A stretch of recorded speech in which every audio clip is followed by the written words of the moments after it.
आदित्य, क्या आप एक्सेल में जब भी कोई भी डाटा लिखते हैं उस लिखने के दौरान क्या आप डाटा को जब लिखें तो ऑटोमेटिक सेल खुद ही बड़ा हो जाए और खुद ही छोटा हो जाए, क्या इस ट्रिक को आप जानते हैं? यस सर, जानते हैं। करके दिखाइए।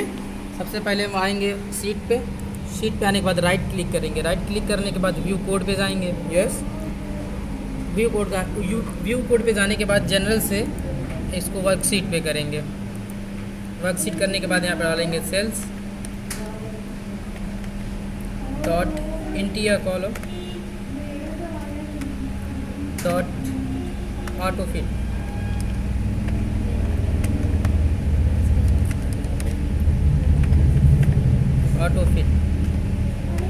इसके बाद यहाँ पे फाइल पे आएंगे। फाइल पे आने के बाद close and return to Microsoft Excel पे आ जाएंगे। उसके बाद कुछ भी लिखेंगे, जैसे कि लिखते हैं 55, ये आपका रो छोटा हो जाएगा। और जैसे कि कोई नाम लिख दें तो ये सेल अपने आप एडजस्ट करने लगेगा। Okay, thank you so much, बहुत अच्छा।